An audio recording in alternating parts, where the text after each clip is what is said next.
Shalom jemaat yang dikasihi Tuhan, berikut adalah 5 hal penting dalam mengikuti ibadah online. Pertama, persiapkan diri Anda dan gunakan pakaian yang rapi untuk beribadah kepada Tuhan.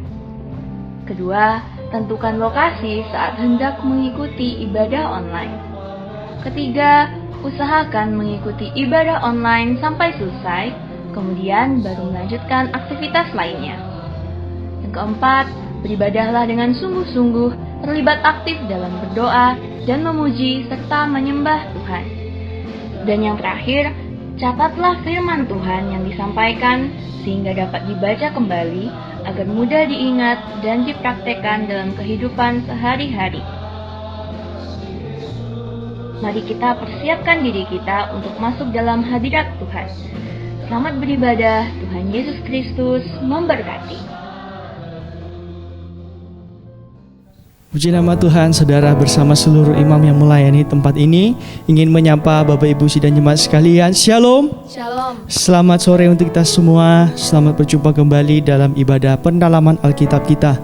Saat ini mari saudara kita akan mempersiapkan hati dan pikiran kita. Kita akan memasuki dalam penyembahan pujian kita. Untuk itu mari kita satukan hati kita. Kita mau berdoa. Puji dan syukur kami naikkan kepadamu, ya Allah yang hidup. Engkau sangat luar biasa dalam hidup kami Tuhan, di mana sampai saat ini terbukti nyata Tuhan, kebaikan-Mu Tuhan kami boleh rasakan, kami boleh nikmati Tuhan, kami boleh ada di tempat ini Tuhan, kami boleh ada di bait suci-Mu Tuhan, kami boleh ada di hadapan-Mu Tuhan, mempersiapkan ibadah kami Tuhan. Kami percaya itu semua hanya karena kemurahan-Mu. Terima kasih Tuhan, terima kasih. Kami percaya Tuhan, di saat kami menaikkan pujian dan penyembahan kami Tuhan, mujizat-Mu terjadi Tuhan, kesembuhan terjadi Tuhan dalam setiap kehidupan kami. Terima kasih Tuhan, terima kasih. Saat ini kami mau berdoa secara khusus untuk Pak Didit yang saat ini sedang sakit Tuhan. Tolong jamah dia, Tuhan urapi dia Tuhan, berikan ia kekuatan Tuhan, sehingga ia boleh dipulihkan kembali dan bisa bersama-sama dengan kami untuk melayani-Mu Tuhan. Terima kasih Tuhan. Inilah doa dan ucapan syukur kami Tuhan. Kami menyerahkan ibadah ini ke dalam tangan-Mu. Di dalam nama Tuhan Yesus Kristus. Haleluya. Amin.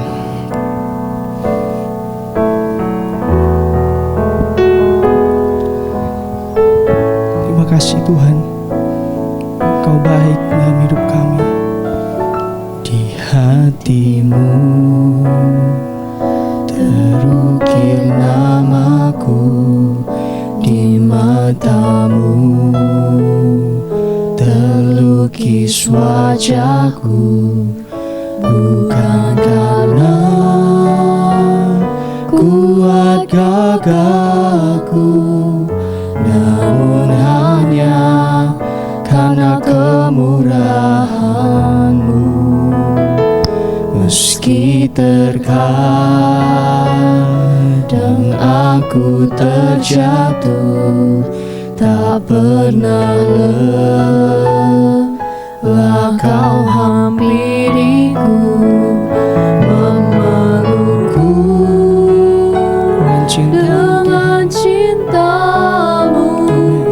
Betapa besar mulia kasih-Mu bagimu Tuhan, bagimu Tuhan segala pujian, hormat, kemuliaan tiada ternilai. Salib-Mu Tuhan sungguh berharga. Engkau Yesus,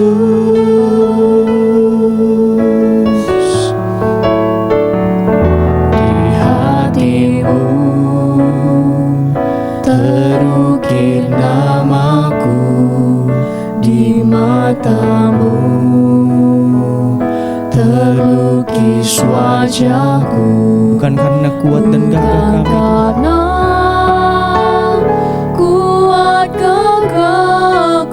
namun hanya karena kemurahan. Terima kasih Tuhan.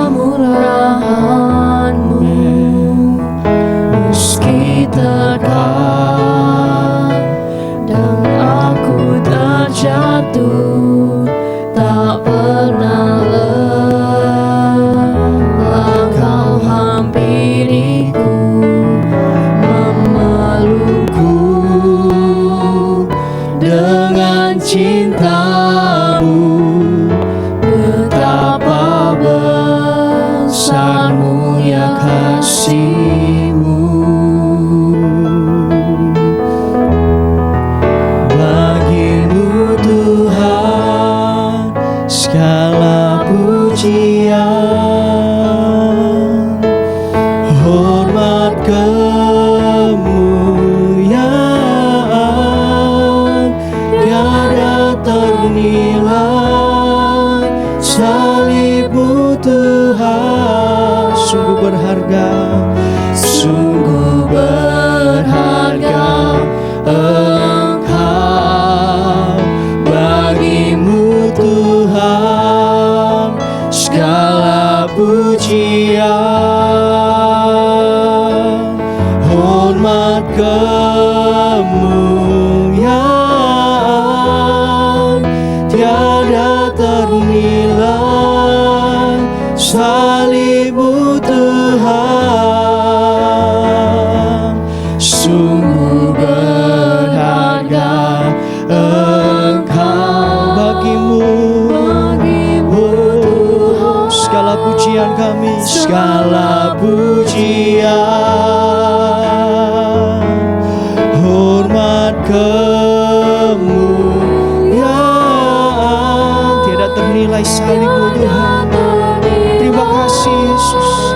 Salibmu Tuhan, oh, sungguh berharga, Sungguh berharga Engkau Yesus, sungguh berharga, sungguh berharga Engkau Yesus.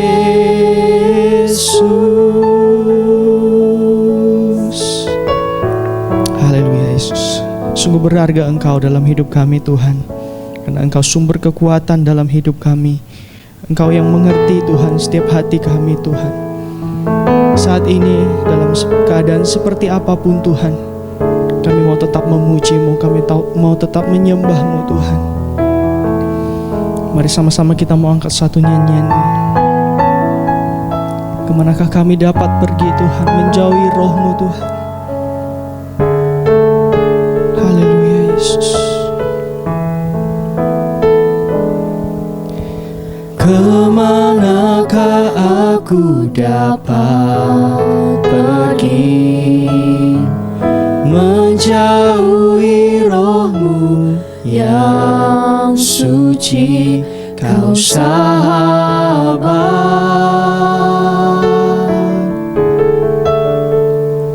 dan Kau dekat.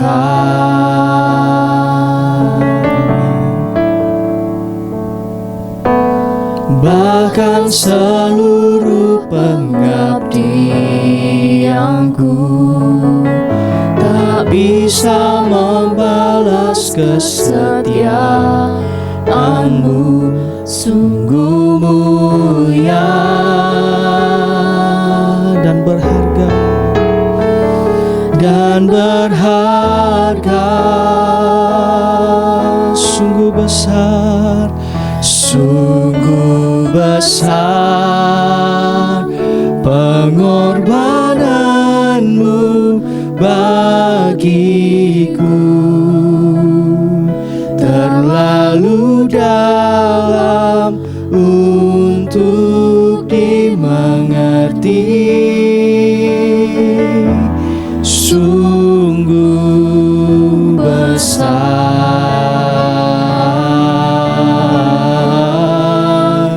sungguh indah yang Kau pikirkan tentangku, tak terselami bagiku. Katakan sungguh indah Tuhan, sungguh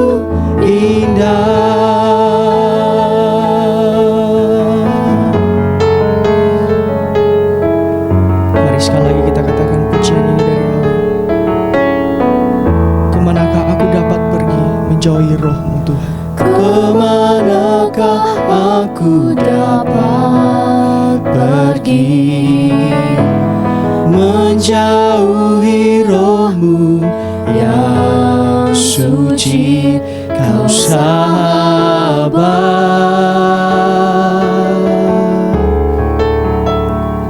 dan Kau dekat.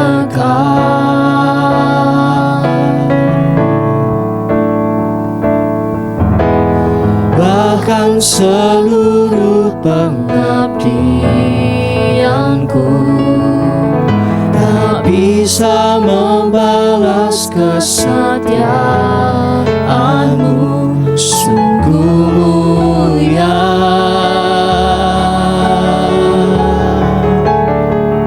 dan berharga. Sungguh besar pengorbanan-Mu bagiku, terlalu dalam untuk dimengerti. Sungguh besar,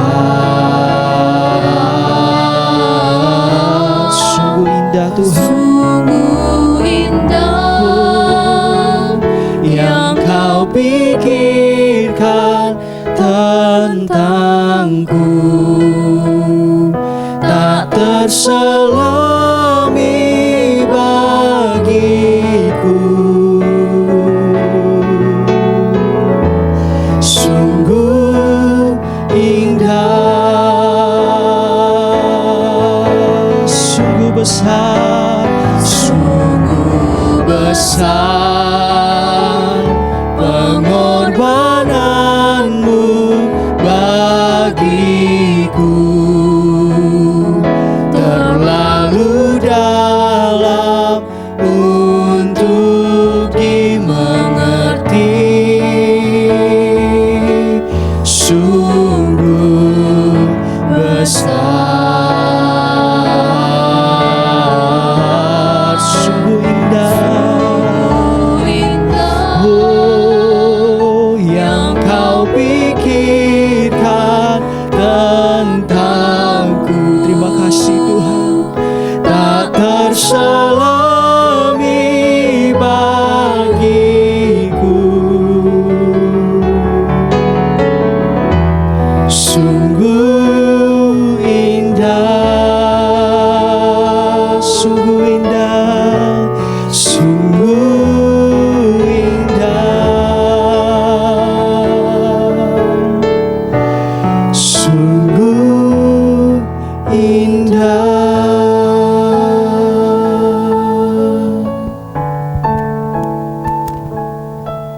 Terima kasih Tuhan, setiap kali kami mempunyai kesempatan dari Engkau untuk beribadah, kami berterima kasih, kami bersyukur karena waktu yang Tuhan berikan kepada kami, dan kami tidak akan menyia-nyiakannya, kami memanfaatkannya dengan baik. Kiranya dengan pertolongan Roh Kudus, ibadah pendalaman Alkitab kali ini juga merupakan ibadah yang berkenan dan diberkati oleh Tuhan. Terima kasih, kami siapkan hati kami, pikiran kami seluruhnya untuk menampung firman Allah di dalam nama Yesus Kristus. Amin. Puji Tuhan, bersama istri saya sampaikan shalom. Tuhan Yesus memberkati kita sekalian. Hari ini kita berada lagi di dalam pendalaman Alkitab dari kitab Ulangan, dan kita tiba pada Ulangan pasal yang ke-9 ayat 1 sampai ayat yang ke-6. Kita ada di hari-hari yang penuh dengan kewaspadaan, kecemasan, namun kita patut bersyukur ya, kita masih boleh beribadah walaupun melalui media seperti ini. Mari kita akan dengar, akan dibacakan lebih dahulu pasal 9 Ulangan ayat 1 sampai dengan ayat yang ke-6. Orang Israel diperingatkan supaya jangan membanggakan jasanya. Nah, itu Tuhan bilang sama Musa, kasih ingat bangsa Israel, jangan membanggakan jasa-jasanya. Terus, Dengarlah, hai orang Israel, engkau akan menyeberangi sungai Yordan Ya. pada hari ini untuk memasuki serta menduduki daerah bangsa-bangsa yang lebih besar dan lebih kuat daripadamu, ya, yakni kota-kota besar yang kubu-kubunya sampai ke langit. ya, terus, Suatu bangsa yang besar dan tinggi, orang enak yang kau kenal dan yang tentangnya kau dengar orang berkata, ya. siapakah yang dapat bertahan menghadapi orang enak? Siapakah yang bisa bertahan? Orang enak itu tinggi-tinggi kayak raksasa menurut mereka. Kita ini seperti belalang saja. Terus, Maka ketahuilah pada hari ini bahwa Tuhan Allahmu, dialah yang berjalan di depanmu, ya, laksana api yang menghanguskan. ya, Dia akan memunahkan mereka dan dia akan menundukkan mereka di hadapanmu. ya, Demikianlah engkau akan menghalau dan membinasakan mereka dengan segera, ya. seperti yang dijanjikan kepadamu oleh Tuhan. Ya, tapi mereka tidak percaya.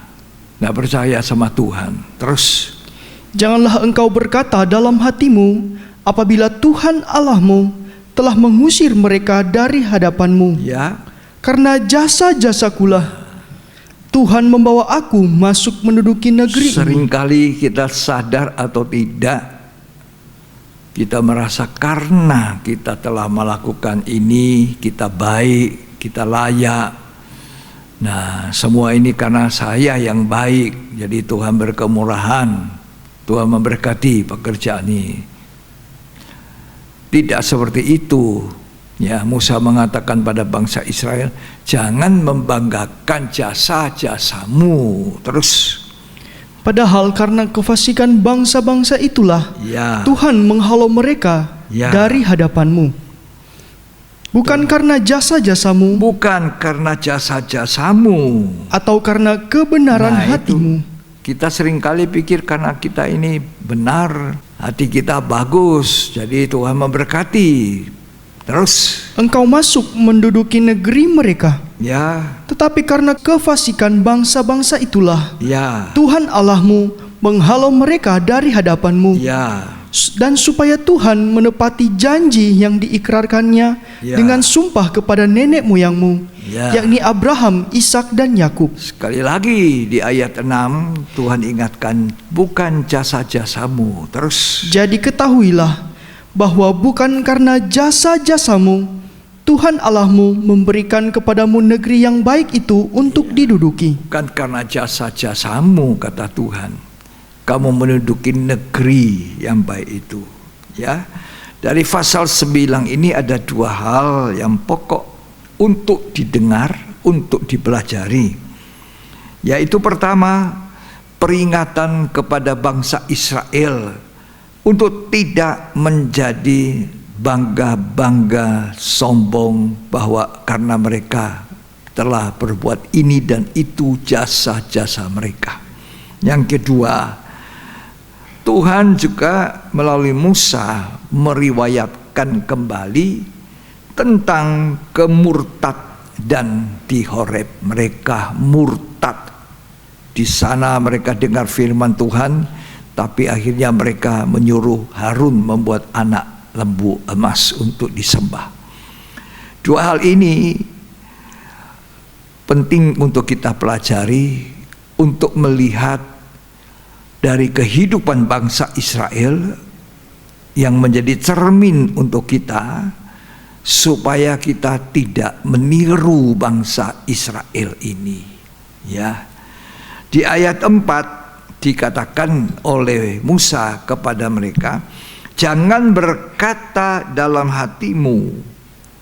Dalam hati, ini belum diucapkan, baru dalam pikiran, belum direalisasikan dalam hidup.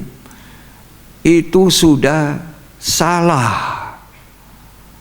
Ya, seringkali kita di dalam hati, ya kita pikir kita dalam hati, Lah ya, dari hati itu timbul segala macam dosa. Awalnya kan dari hati. Karena itu Amsal 4 ayat 23 berkata, jagalah hatimu dengan segala kewaspadaan. Jadi jangan berkata dalam hatimu. Coba ayat yang keempat tadi, tolong dibaca lagi. Janganlah engkau berkata dalam hatimu. Iya, jangan kau berkata dalam hatimu, tidak diucapkan. Tidak seorang pun yang mendengar, tapi di dalam hati itu. Nah, itu sudah sama. Sebab dari hati, kata Matius 15, timbullah banyak dosa. Gudangnya dosa itu ada di hati. Karena itu jagalah hatimu dengan segala kewaspadaan. Nasihat Amsal 4 ayat 23 ini sangat perlu kita perhatikan. Janganlah engkau berkata di dalam hatimu. Dan dikatakan jangan berpikir bahwa karena engkau orang baik kita layak menerima berkat ini. Jadi jaga hati dan jaga pikiran kita ini, ya.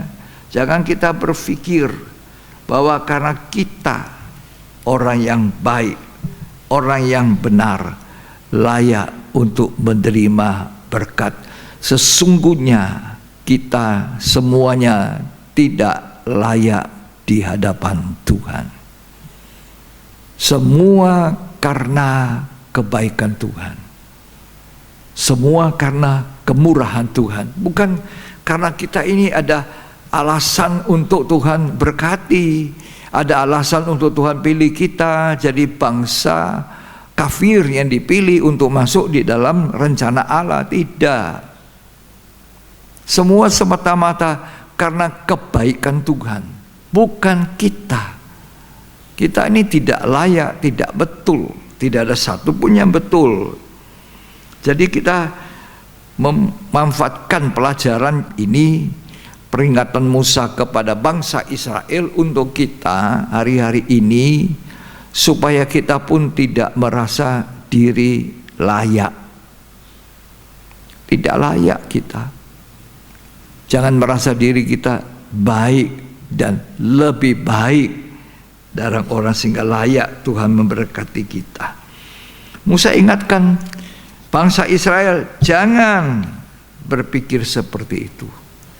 Jangan timbul atau diucapkan di hati. Ya.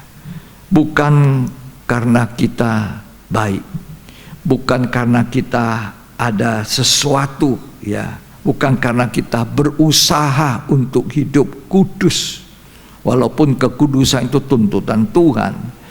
Tapi bukan karena itu, atau kita ini karena itu dipakai Tuhan, tidak, ya. Atau kita ini selamat, bukan karena berpuasa, bertapa, menyiksa diri lalu kita bisa masuk surga. Tidak. Kalau kita baca apa yang dikatakan oleh Rasul Paulus dalam Efesus 2 ayat 8-9, tidak ada usaha kita sama sekali untuk selamat. Demikian juga Musa kasih ingat bangsa Israel, tidak ada jasa-jasamu Tuhan membawa masuk kamu ke negeri Kanaan, negeri perjanjian yang mereka sangat rindukan, sudah menjalaninya 40 tahun, bahkan yang generasi yang tua-tua itu pada mati semua, ya.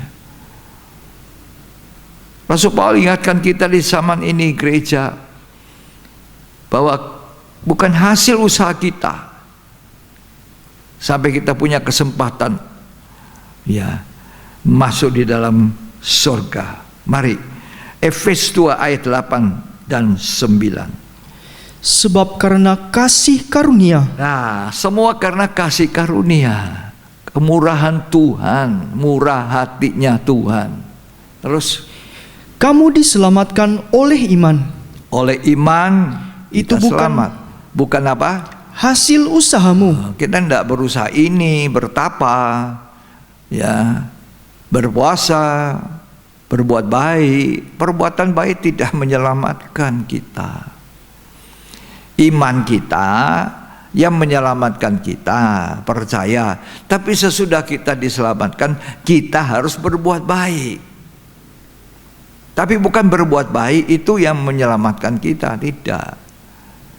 Baca terus. Tetapi pemberian Allah Ya, ini cuma pemberian Allah saja. Terus, itu bukan hasil pekerjaanmu. nah sama sekali tidak ada andil kita. Terus, Jangan ada orang yang memegahkan diri. nah jangan ada orang memegahkan diri. Itu sama peringatan dari Musa kepada bangsa Israel. Jangan memegahkan diri.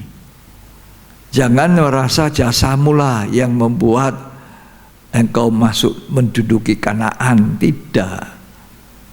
Begitu juga Rasul Paulus mengatakan kepada gereja Tuhan, jangan memegahkan diri. Bukan hasil usaha kita selamat. Tidak ada hasil usaha.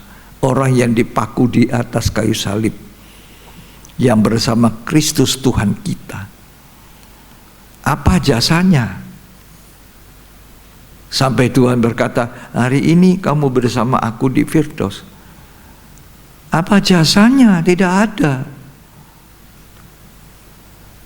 Sepanjang hidupnya perbuatan jahat yang membawa dia sampai di atas kayu salib, penghukuman. Orang yang digantung di salib itu dianggap penjahat besar. Jadi Tuhan kita itu rela menanggung sebagai penjahat terbesar. Sebab kalau yang di tengah itu adalah orang yang dianggap paling jahat. Padahal kita inilah yang paling jahat. Ya. Tuhan Yesus sama sekali tidak ada kejahatan, tidak ada dosa. Dia Allah yang jadi manusia. Dia datang khusus menanggung dosa manusia.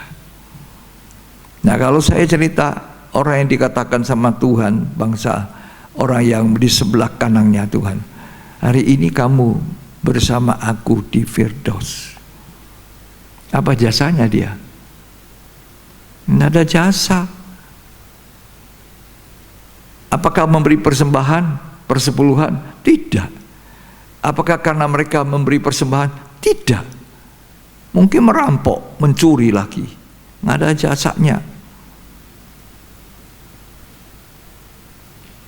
Melainkan ketika dia mengaku menyesal karena dosanya, karena kesalahannya, dan dia melihat, menyaksikan bahwa sebetulnya orangnya di tengah-tengah ini orang benar. Tadinya dia pun menghujat, sudah di atas kayu salib masih menghujat. Dalam Injil Markus dikatakan bahwa dua-duanya itu menghujat. Kalau kamu memang nabi, kamu orang benar, turun dari salib, selamatkan dirimu, selamatkan saya juga. Tapi kemudian satunya berpaling. Mungkin ketika itu gelap dan samar-samar dia dengar suara Tuhan itu berdoa, Bapa, ampunilah mereka yang berbuat seperti ini. Dia terus berpikir, ini orang kok disederha, disiksa, di kayu salib, dipaku, tapi bisa berdoa untuk orang yang memaku dia di kayu salib. Masih ini orang benar. Dia berpaling kepada Tuhan. Jika engkau datang sebagai raja nanti, jangan lupa saya. Ingat, Tuhan bilang hari ini engkau ada di Firdaus. Tidak ada usaha. Tapi kalau dia andai kata selamat terus masih diberi hidup, memang dia harus menjaga keselamatan itu. Memang dia harus melakukan ini dan itu. Ya.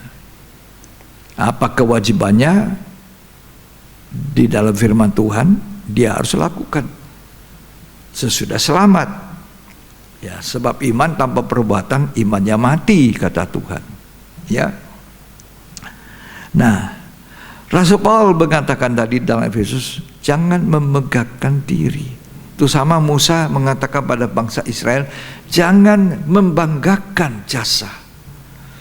Jangan memegahkan dirimu. Ya. Bukan karena jasa-jasamu Tuhan membawa kamu masuk ke negeri perjanjian, itu tidak. Juga bukan karena jasa dari orang yang dipaku di atas kayu salib yang jahat itu masuk di Firdaus bersama Tuhan karena dia punya jasa besar terhadap pekerjaan Tuhan. Tidak.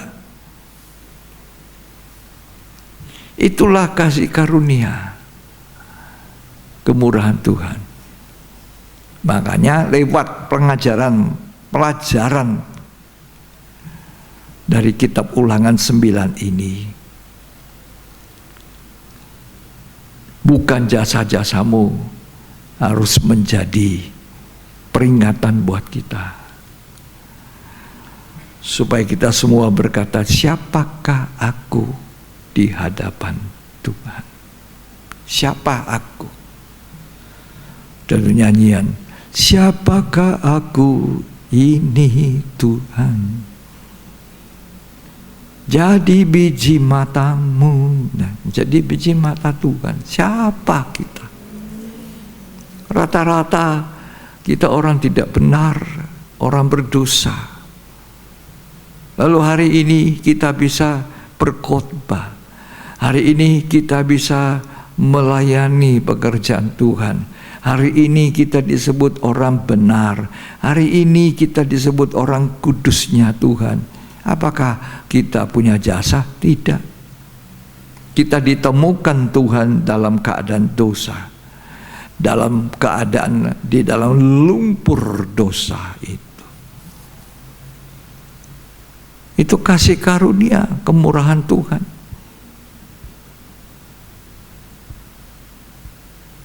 Enggak punya jasa. Semua orang telah jatuh.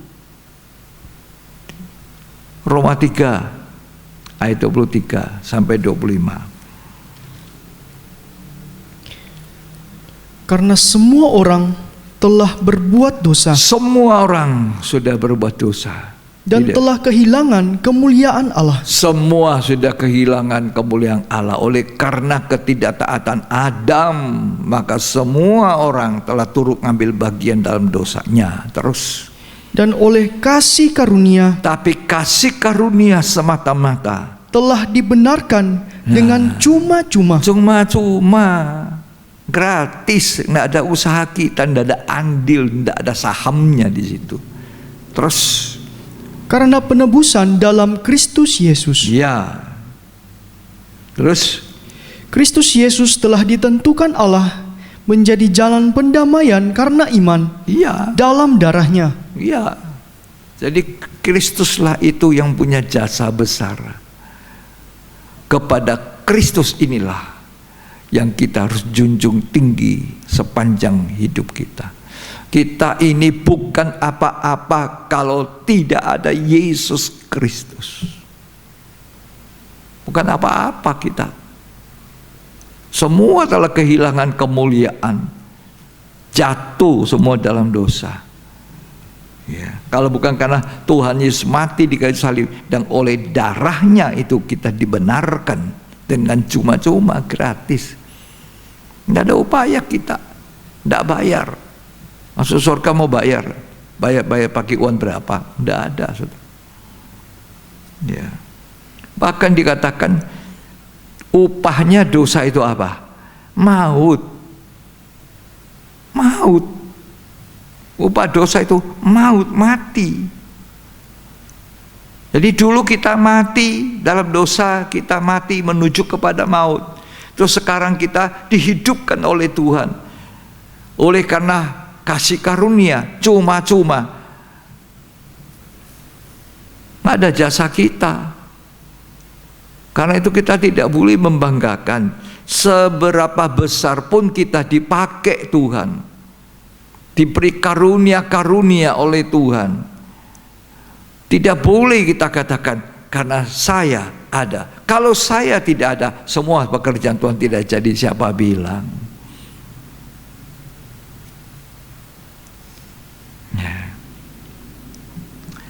Sesudah kita hidup dari keadaan mati secara rohani, lanjut kalau orang tidak dapat kasih karunia akan mengalami mati kekal dalam lautan api, karena itu upahnya daripada dosa, maut. Nah, sekarang oleh kasih karunia kita hidup, pindah dari maut kepada hidup. Kita sekarang hidup tanpa jasa. Kita dihidupkan karena anugerah. Apa yang harus kita buat? Kerjakan keselamatan itu, hargai itu. Kemurahan Tuhan, hargai, dijaga itu kemurahan Tuhan. Rasul Paulus mengajarkan kita, kerjakan keselamatan yang ada itu, hidup yang sudah diberikan oleh Tuhan. Dulu saya mati dalam dosa, menuju maut, tapi dihidupkan Tuhan. Seperti orang itu, dia tidak punya kesempatan untuk melakukan yang ini, yang itu tidak. Langsung dia mati, langsung dia ke Firdaus pada jasanya. Tapi kita yang hidup selalu harus ada ingatan dari pemimpin, dari orang yang dipakai Tuhan. Musa, ingatkan, jangan pikir jasa-jasamu ya. Nah, sekarang juga Rasul Paulus mengatakan kepada kita, mengajar kepada gereja, kepada setiap pelayan Tuhan, kepada setiap hamba Tuhan. Ya. Bukan karena kita bisa. Yang perlu sekarang kita setelah hidup oleh anugerah Tuhan, kerjakan itu keselamatan, hargai. Filipi 2 ayat 12.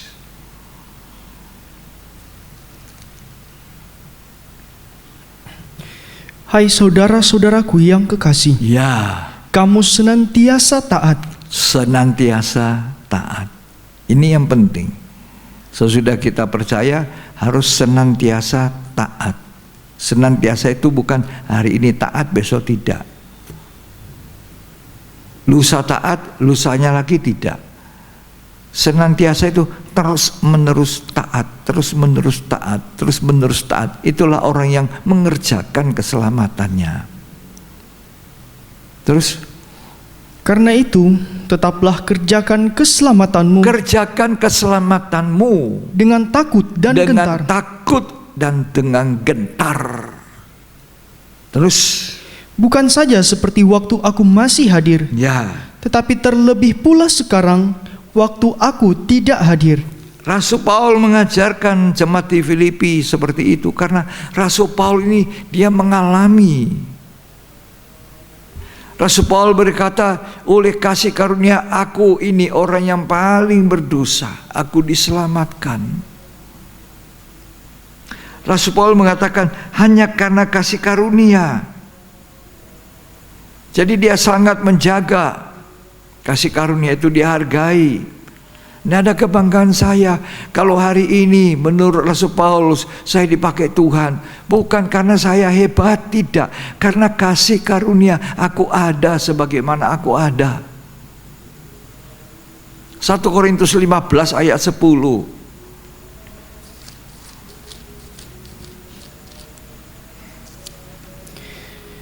Tetapi karena kasih karunia Allah, Ya, aku adalah sebagaimana aku ada sekarang. Paulus mengatakan, oleh karena kasih karunia aku ada sebagaimana. Dulu aku penganiaya jemaat, bahkan dalam perjalanan ke Damsyik berkobar-kobar untuk apa? Menganiaya jemaat di sana, membunuh, membawa surat kuasa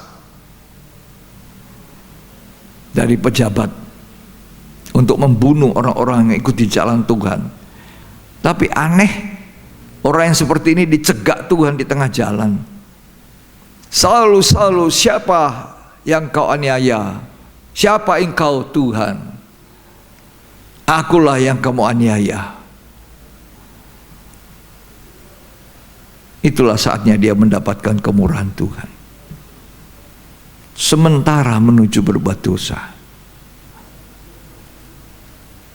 Semoga setiap pemberitaan firman Tuhan ketika didengar, mungkin ada orang yang mendengar sedang mau melakukan suatu kesalahan. Bisa Tuhan bekerja. Engkau dapat kemurahan seperti Rasul Paulus, bertobat, menjadi baik. Siapa yang membuat kita jadi baik? Oh, kita memang orang keturunan baik-baik. Tidak ada orang baik. Tidak satu pun yang baik, kata Tuhan. Waktu orang muda kaya datang sama Tuhan, dia sebut Tuhan yang baik, guru yang baik. Apa yang harus aku buat supaya aku dapat hidup kekal? Kenapa kamu sebut aku guru yang baik? Tidak ada satupun yang baik, kata Tuhan, kecuali Bapa yang di sorga baik.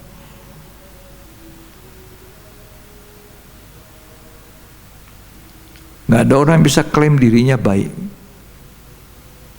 Tuhan Yesus pun mengatakan, kenapa kamu panggil aku guru yang baik? Ya. Bukan karena kebaikan kita, bukan karena hebatnya kita. Rasul Paulus bilang, hanya karena kasih karunia. Ya. Coba dibaca lagi 1 Korintus 15 ayat 10. Tetapi karena kasih karunia Allah, aku adalah sebagaimana aku ada sekarang. Ya. Dan kasih karunia yang dianugerahkannya kepadaku tidak sia-sia. Nah, itu yang paling penting. Dan kasih karunia yang aku terima tidak aku sia-siakan. Ini penting sekali.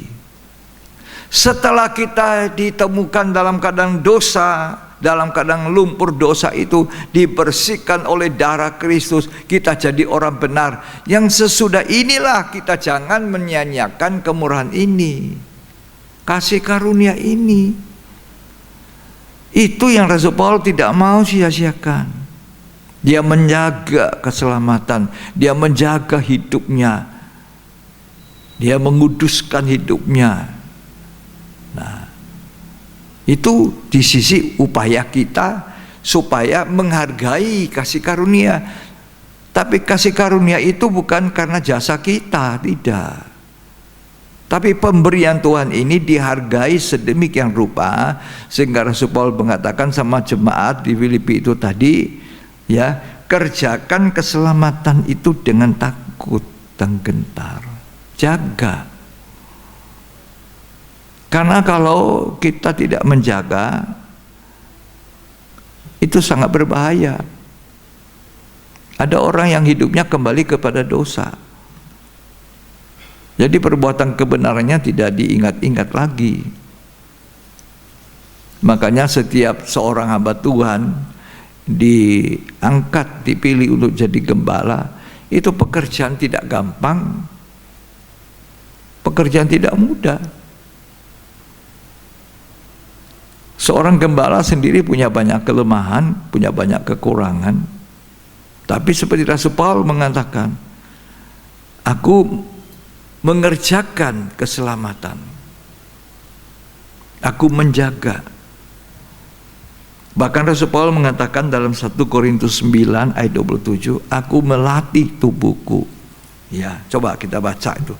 1 Korintus 9 ayat 27.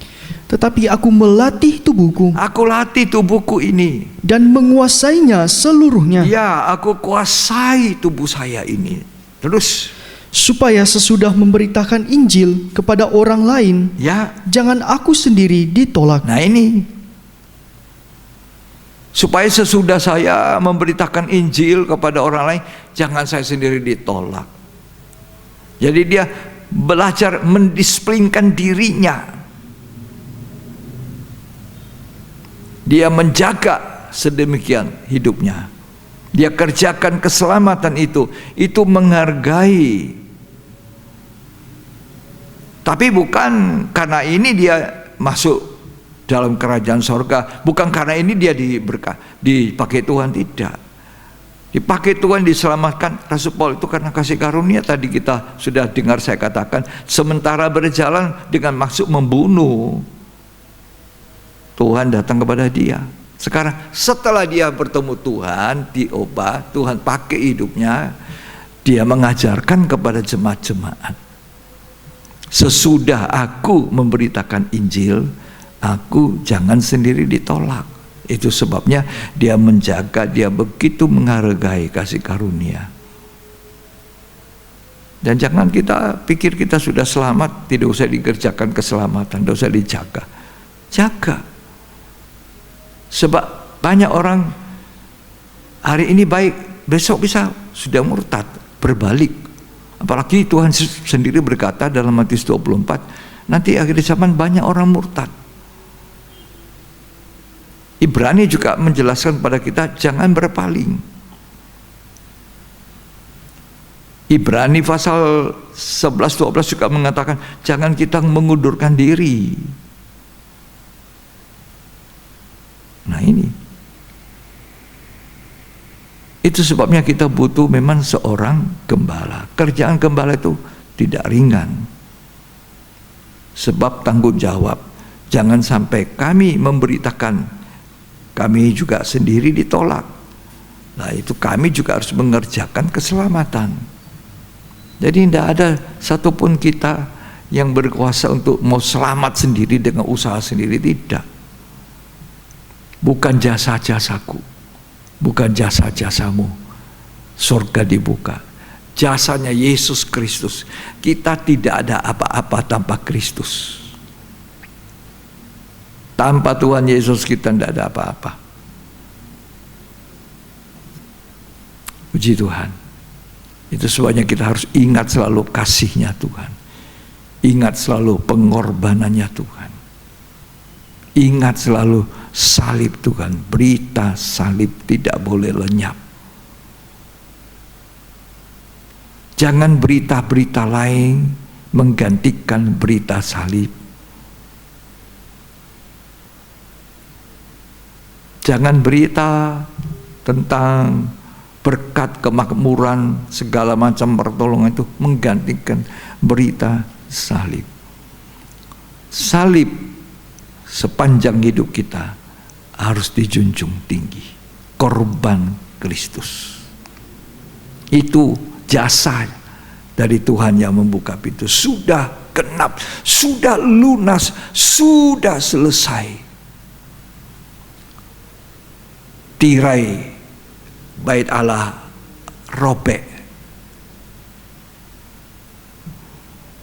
Ruang kudus dan ruang maha kudus menjadi satu.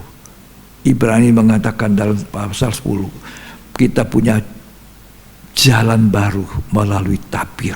Coba kita baca ya. Ibrani pasal yang ke-10. Kita baca ayat 19.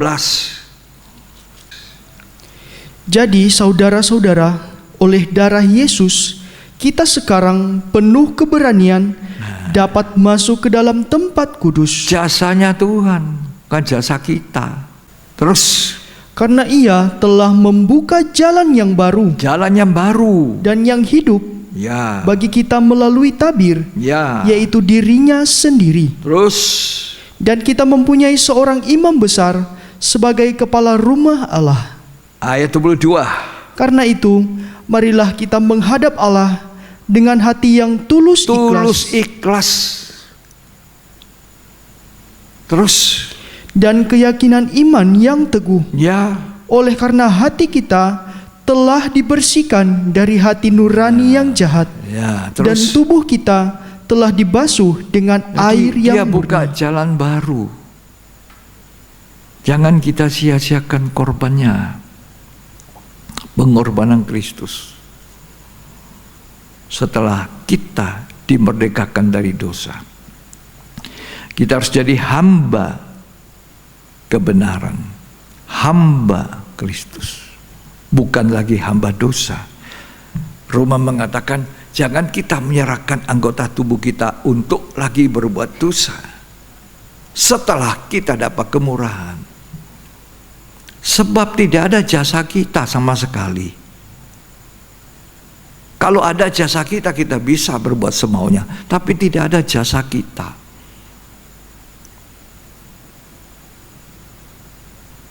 Tadi Paulus bilang, aku mendisiplinkan diri. Sebab aku sendiri pemberita. Jangan sampai aku sendiri ditolak. Yeskiel pasal yang ketiga, ayat 16. Sesudah 7 hari datanglah firman Tuhan kepadaku. Ya, Hai anak manusia, aku telah menetapkan engkau menjadi penjaga kaum Israel. nah dia ditetapkan jadi penjaga. Jadi seorang gembala. Jadi umat Tuhan harus punya seorang gembala. Tapi untuk jadi gembala juga bukan karena saya baik. Bukan karena saya mempunyai sesuatu alasan jadi gembala. Tidak, itu anugerah, kasih karunia. Gembala itu pun menjaga, seperti Rasul Paul bilang, aku jaga hidup saya juga. Aku kerjakan keselamatan itu. Ayat 20, Yeskiel 3. Jikalau seorang yang benar berbalik dari kebenarannya, Ya, dan ia berbuat curang, nah, dan aku meletakkan batu sandungan di hadapannya, ia akan mati. mati. Kalau orang benar, jadi orang benar itu bisa berbalik, bisa. Makanya Rasul Paul mengingatkan, jagalah keselamatan itu, kerjakan dengan takut dan gentar. Terus, Oleh karena engkau tidak memperingatkan dia, ya, ia akan mati dalam dosanya, Ya. dan perbuatan-perbuatan kebenaran yang dikerjakannya tidak akan diingat-ingat. ya, terus Tetapi aku akan menuntut pertanggungan jawab berat itu, tanggung jawab. Aku tuntut dari Yeskiel, kata Tuhan. Terus, atas nyawanya daripadamu. ya, ayat 21. Tetapi jika engkau memperingatkan orang yang benar itu, supaya ia jangan berbuat dosa, dan memang tidak berbuat dosa, Ya, ia akan tetap hidup, sebab ia mau menerima peringatan, dan engkau telah menyelamatkan nyawamu. saudara, kita ada di akhir zaman. Alkitab mengatakan penghakiman dimulai dari rumah Allah. Kita harus sangat hati-hati dengan hidup ini. Hati-hati. Sebab bukan orang yang berseru Tuhan, Tuhan itu masuk. Orang yang menghargai keselamatan itu dan mengerjakan, ya, ini bukan jasa saya. Nah, Rasul Paul juga mendisiplinkan diri. Yeskiel dipanggil untuk menjadi penjaga bangsa Israel juga. Kalau ada orang berbalik dari kebenaran, karena engkau tidak mengingatkan, aku tuntut nyawanya dari engkau. Jadi orang bisa berbalik dari kebenaran. Orang bisa kembali berbuat dosa dan mati. Kita hidup di akhir zaman. Penghakiman dimulai dari rumah Allah. Ini bukan waktunya kita mendengarkan firman yang enak-enak saja buat telinga kita. Kita mesti hati-hati. Matius 7 mengatakan, bukan orang berseru Tuhan, Tuhan. Tidak semua orang yang namanya Kristen itu masuk surga. Aku sudah ngusir setan, aku sudah bernubuat, aku sudah apa. Tidak semua orang yang bergelar pendeta itu masuk surga, tidak. Melainkan kita harus mendisiplinkan diri seperti Rasul Paul katakan, kita harus mengerjakan keselamatan dengan takut dan gentar. Karena ini pemberian, bukan jasa kita, tidak ada. Dan kalau orang berbalik dari kebenaran, kembali kepada hidup dosa, perbuatan kebenaran Tuhan tidak ingat. Tidak diingat. Karena itu kita harus berjaga-jaga. Kita harus menghadapi hidup ini dengan baik-baik. Ya, jangan memegahkan diri. Kesucian itu dituntut Tuhan. Tapi bukan karena saya hidup rohani, saya hidup begini sampai Tuhan pakai saya. Tidak. Tuhan pakai kita karena kemurahan. Ini palu-palu misalnya. Kalau saya tidak pakai, saya sebagai tukang, dia terletak situ. Dia akan berguna kalau saya pakai. Seperti itu hidup kita. Bukan karena kita baik, bukan karena kita punya jasa. Karena itu kita harus hidup baik-baik dengan Tuhan. Hidup baik-baik, ya, supaya kita ditolong Tuhan. Jangan bilang, ya karena saya hidup berohani, hidup saya dipakai Tuhan, saya bisa melakukan ini, melakukan. Tidak, kita bisa melakukan ini, melakukan itu karena kemampuan yang Tuhan berikan. Bukan jasa-jasamu kamu masuk ke negeri Kanaan.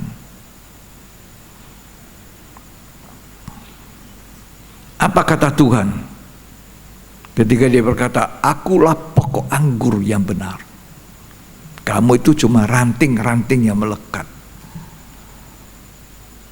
Apa kata Tuhan Yesus? Kamu tidak bisa berbuat apa-apa di luar aku. Coba. Yohanes pasal yang ke-15 ayat 5.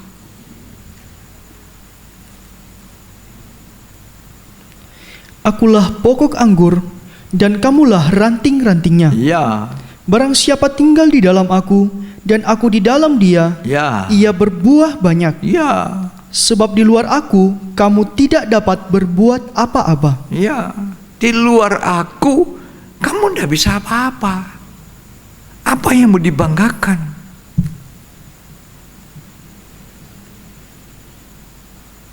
Di luar Kristus, kita ini bukan apa-apa. Siapakah aku ini? Siapa kita? Semua karena kasih karunia.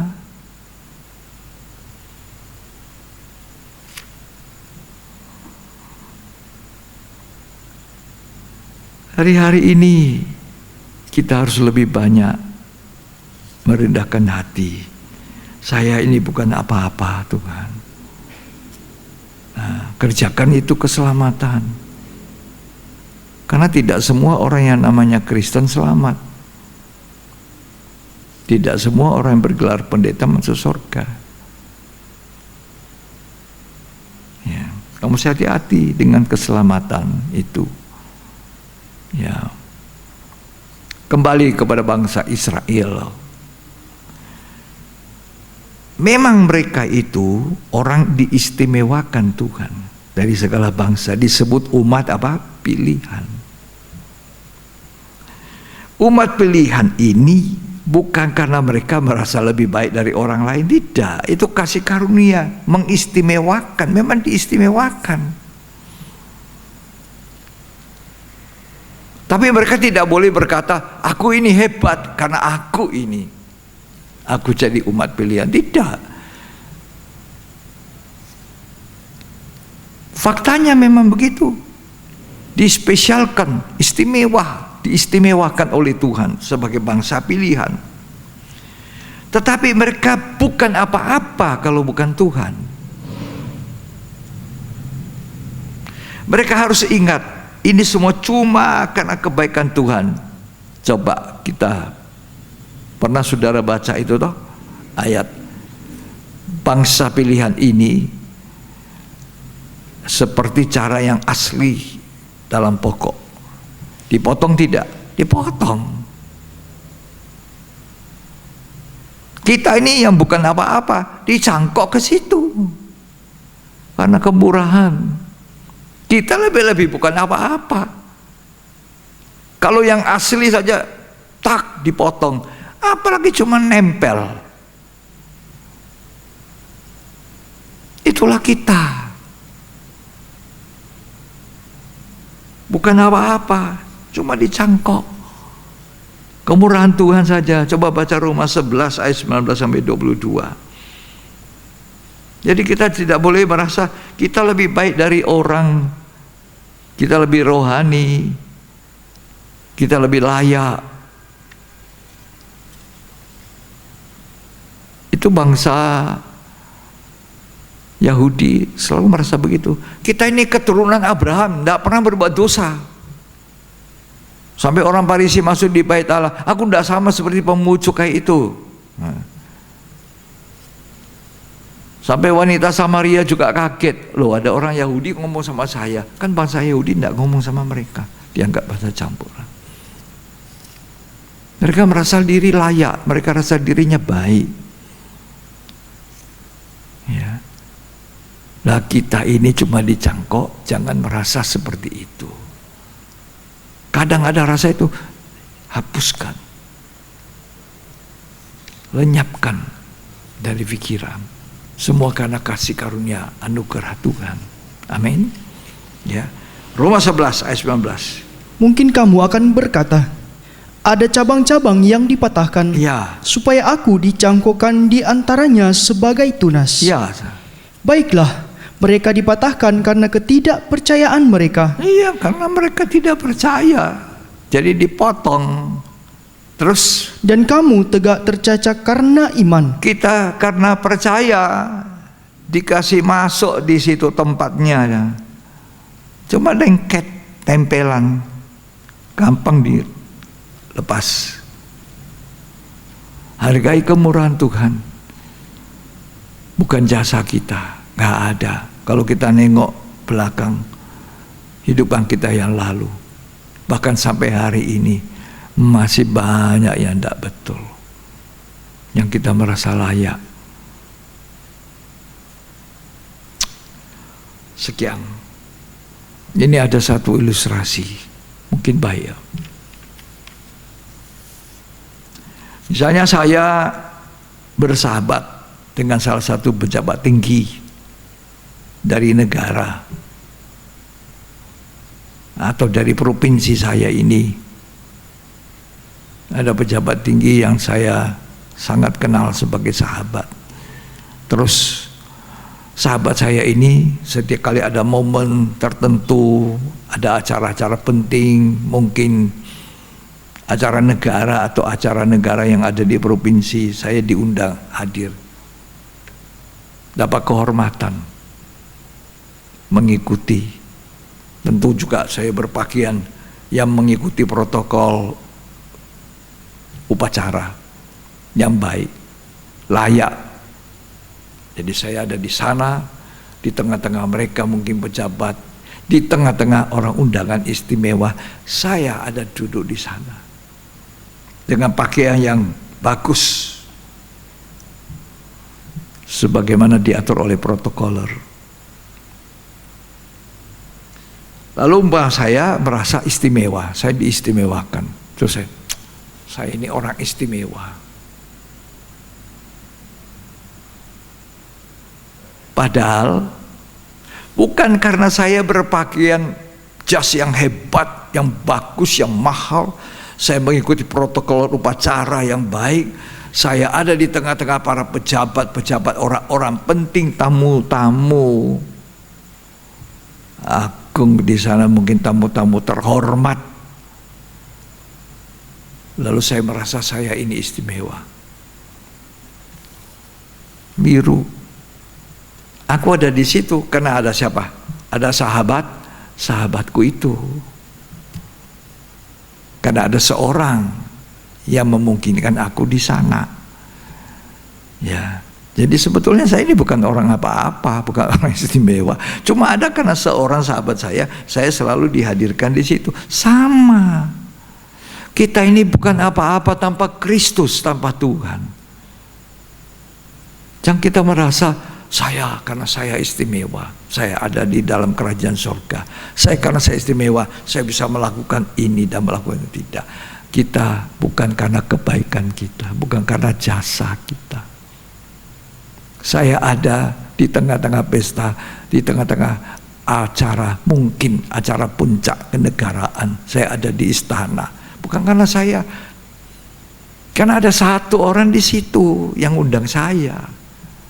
Tanpa dia saya tidak ada di sana. Demikian juga hidup kita.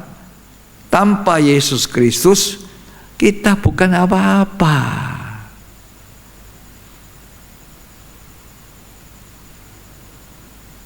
Demikian juga bangsa Israel diingatkan, kamu masuk negeri perjanjian itu, yang kamu masuki itu bukan karena kamu baik, bukan karena kamu ada apa-apa, tidak ada apa-apanya. Malah orang-orang tua generasi yang lama itu semua mati bergelimpangan. Padahal sisa sedikit waktu saja mereka sudah masuk negeri Kanaan. Tahu-tahu 10 pengintai cerita, wow, di situ ada orang enak, yang tinggi-tinggi besar. Kita ini seperti belalang. Mereka menangis, tidak mau lagi masuk. Mereka mau kembali ke Mesir. Mereka menangis beraung-raung. Yosua dan Kaleb berusaha menenteramkan, juga tidak mau. Nah, itu Tuhan marah. Karena kamu tidak percaya kepadaku, tidak satupun masuk kecuali Yosua dan Kaleb. Lain jiwanya. Mereka percaya, mereka masuk. Sisa sedikit perjalanan, kita sisa sedikit waktu Tuhan datang. Jangan kita tidak percaya, jangan kita keras tengkok. Bukan karena kita baik, bukan karena jasa kita. Jasanya Yesus Kristus. Kita ada sebagaimana kita ada, diistimewakan. Coba tempatnya itu. Tempatnya bangsa Israel yang istimewa itu, ya, karena dia tidak percaya dipotong. Kita ini masuk ke situ. Kemurahan. Amin. Kemurahan. Hargai itu. Kembali sedikit. Musa kasih ingat 2 hal. Satu hal lagi, yaitu mereka murtad. Ayat 7 Ulangan 9. Itu tadi saya sudah kasih tahu. Ingatlah, janganlah lupa bahwa engkau sudah membuat Tuhan Allahmu gusar di padang gurun. Ya. Sejak engkau keluar dari tanah Mesir sampai kamu tiba di tempat ini. Ya. Kamu menentang Tuhan. Menentang Tuhan. Ya. Sekian. Ini Tuhan melalui Musa memperlihatkan kepada bangsa Israel tentang kepribadian mereka. Supaya mereka bisa melihat kepribadian dari bangsa Israel. Sebetulnya sampai Tuhan berkata, Musa berkata, kamu ini tegar tengkok, bangsa yang tegar tengkok, bangsa yang kepala batu, bangsa yang suka menantang, bangsa yang congkak, tegar tengkok, a stiff neck people. Ya, itu bangsa yang tegar tengkok. Atau a very stubborn people. Ini bangsa yang betul-betul tegar tengkok. Ya. Istilah ini sangat tidak enak. Ya. Jadi bangsa Israel ini sudah dekat. Sudah dekat. Tapi mereka menentang Tuhan. Tidak percaya. Ya. Bangsa yang mengalami banyak mujizat. Baru keluar dari Mesir, dihadang oleh Laut Kolsom, diburu sama tentara Firaun. Tengah-tengah Musa angkat tongkat, belah laut terberau. Mujizat. Mereka mengalami mujizat tapi tidak percaya Tuhan. Bangsa yang tegar tengkok. Ya.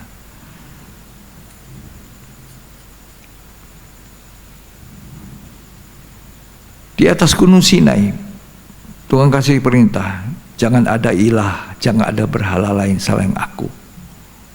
Jangan membuat patung bagimu. Itu. Apa yang mereka buat? Sudah dengar perintah Tuhan ini melalui Musa. Masih suruh Harun, saya mau melihat Allah itu. Dibuatkan anak lembu emas. Itulah sebabnya Tuhan melalui Musa katakan bangsa Israel ini bangsa yang kepala batu, keras tengkok, tegar tengkoknya. Dalam bahasa Inggris, a stiff neck people.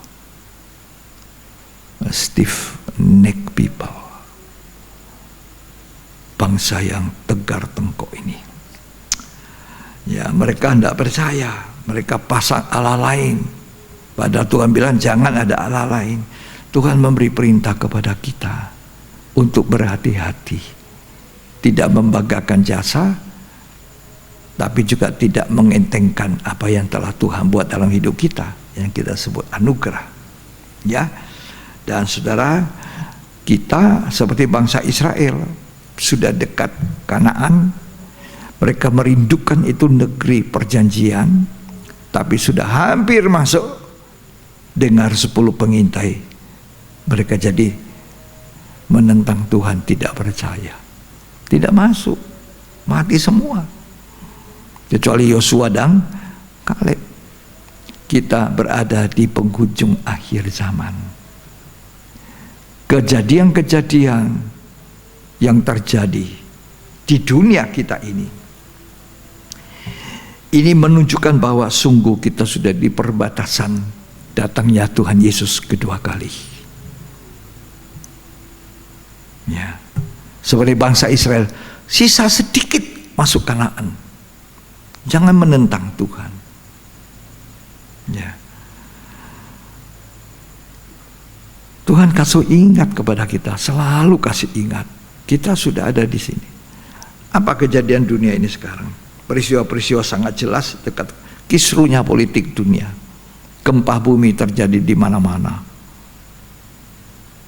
Ya. Peperangan. Yang terakhir ini yang sekarang kita masih ada. Ini virus corona, wabah ini. Ini bahasa-bahasa yang Tuhan pakai untuk kita sesuai dengan kata Alkitab. Akan ada sampar, penyakit sampar, wabah, bahaya kelaparan, gempa bumi. Kita baru menyaksikan Palu tahun lalu barangkali ya, atau 2 tahun lalu, Palu. Ya. Ini semua tanda-tanda bahwa kita sudah di penghujung datangnya Tuhan. Mari kita lebih waspada. Tuhan, saya akan memanfaatkan anugerah-Mu, jasa-jasamu di atas kayu salib untuk saya, membuka pintu sorga. Aku akan jaga kehidupan saya. Kalau aku bisa masuk sorga, bukan karena saya baik, karena kebaikan Tuhan. Jangan lupakan kebaikan Tuhan. Itu ada nyanyian hai jiwaku, memujilah Tuhan. Jangan lupa kebaikan. Bukan jasa kita. Pintu surga dibuka bukan jasa kita. Ya, dekat penghujung datangnya Tuhan. Peristiwa ini yang hari-hari kita lihat, itu dekat, seperti bangsa Israel sudah dekat Kanaan. Makanya Musa kasih ingat. Yang pertama Musa kasih ingat, jangan banggakan jasa. Yang kedua, ingat murtad di Gunung Horeb, bikin anak lembu emas. Ya. Jadi mereka akhirnya menentang Tuhan sampai dikatakan bangsa yang tegar tengkok. Nah, kita juga sudah dekat, bukan Kanaan seperti bangsa Israel, dekat Kanaan samawi, Kanaan kekal. Itulah surga mulia. Mari kita kerjakan keselamatan kita dengan takut dan gentar, karena ini pemberian Tuhan yang harus kita hargai. Tuhan Yesus memberkati kita. Mari kita akan bersyukuri kebaikan Tuhan. Kita ini bukan apa-apa yang katakan, kamu tidak tahu saya, aku ini siapa ya? Kamu tidak tahu saya siapa? Nah, bukan itu. Aku ini bukan apa-apa. Siapakah aku ini Tuhan? Jadi biji matamu. kasih setiamu yang ku rasakan lebih tinggi dari langit biru. Kebaikanmu yang telah kau nyatakan lebih dalam dari lautan. Berkat-Mu yang telah ku terima sempat membuatku terpesona. Apa yang tak pernah ku pikirkan, itu yang kau sediakan bagiku. Siapakah aku ini, Tuhan? Jadi biji mata-Mu. Dengan apa kan ku balas Tuhan, selain puji dan sembah Kau. Kasih setiamu yang ku rasakan lebih tinggi dari langit biru.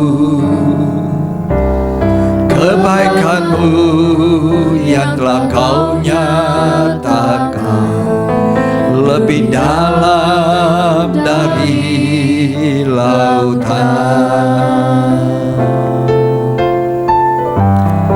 Berkat-Mu yang telah ku terima sempat membuatku terpesona. Apa yang tak pernah ku pikirkan ketika Tuhan selamatkan saya, tidak pernah saya pikirkan.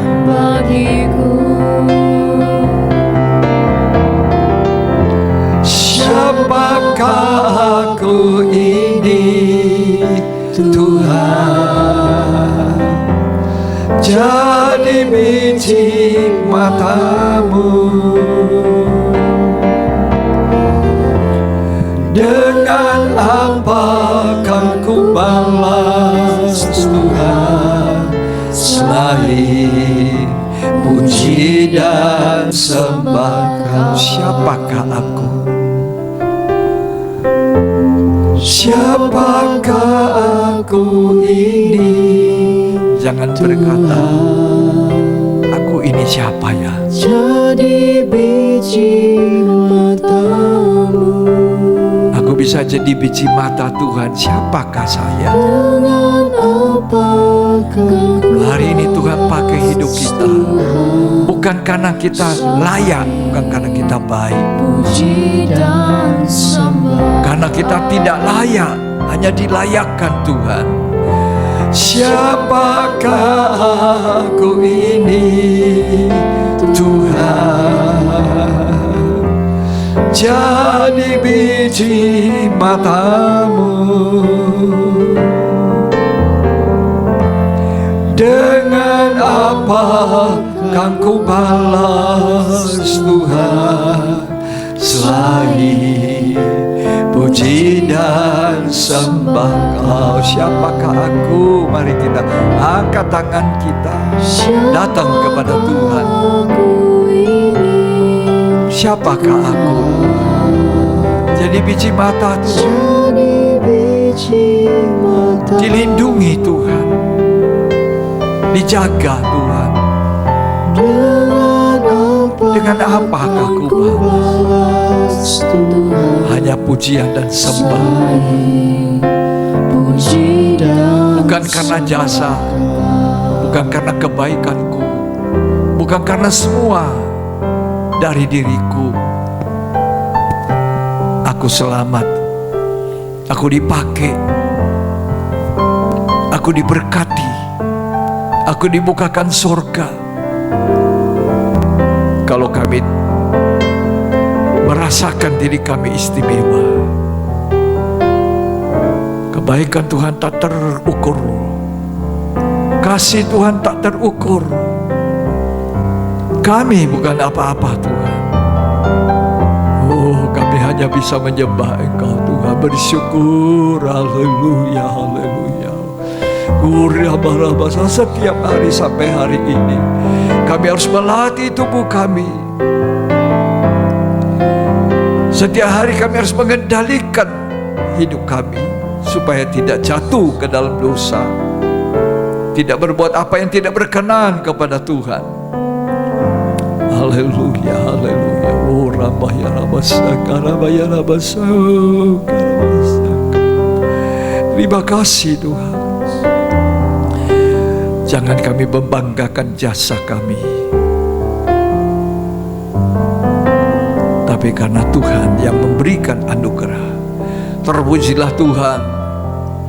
Tuhan Yesus selama-lamanya. Engkau agung, Engkau mulia sampai Engkau datang.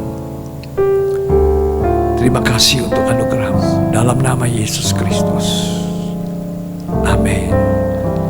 Puji Tuhan. Puji Tuhan, kita baru saja menyelesaikan mendengar firman Tuhan dengan tema bukan jasa-jasamu. Jadi kita harus ingat, kalau kita dipakai Tuhan, kita bisa berbuat ini, berbuat itu, bukan karena kita baik, bukan karena jasa kita, semua karena kemurahan Tuhan. Ya, Tuhan Yesus memberkati kita. Kita segera akan mengakhiri ibadah ini.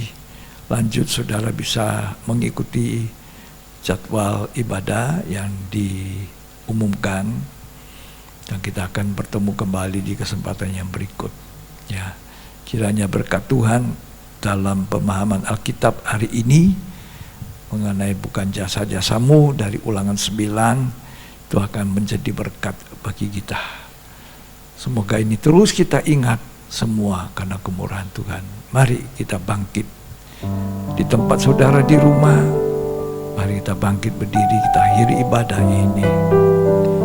Kami memuji kebesaran-Mu Tuhan. Hanya Tuhan yang besar, yang mulia itu.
Bersama kami berdoa buat Pak Didit. Tuhan, kami datang kepada Engkau. Kami percaya Engkau sampai hari ini yang berdaulat atas semua kami. Istimewa Pak Didit, Tuhan jamah, Tuhan pulihkan. Bagi Engkau tidak ada yang mustahil. Memberi kemurahan kepadanya untuk boleh hidup sehat kembali dan melayani-Mu. Kami bersama berdoa untuk Elis, istri dari Pak Destu. Tuhan tolong, Tuhan jamah, dan Tuhan pulihkan. Tuhan beri kesehatan semua. Bahkan kalau di antara kami ada yang lemah, Tuhan pulihkan, kuatkan, sehatkan. Dan kami semua bergantung kepada anugerah-Mu. Terima kasih Tuhan memberkati setiap pelayanan ibadah kami, baik melalui Zoom maupun ibadah online melalui YouTube ini. Tuhan memberkati. Kami akan mengangkat tangan kami, dua-duanya di hadapan Engkau Tuhan. Apa yang ada pada kami, semua berasal dari Engkau. Untuk Engkau, bagi Engkau segala kemuliaan. Itulah sebabnya jemaat yang dikasihi Tuhan, terimalah berkat, kasih karunia dan anugerah, cinta kasih, persekutuan Bapa, Putra dan Roh Kudus. Tuhan Yesus Kristus memberkati kita malam ini, hari ini, sampai Tuhan Yesus datang kembali pada kali kedua. Kita diberkati sehingga kita boleh jadi berkat. Terimalah itu di dalam nama Tuhan Yesus Kristus. Yang terima berkat, sama-sama kita katakan amin. Puji Tuhan, sampai kita jumpa di ibadah yang berikut. Tuhan Yesus memberkati kita.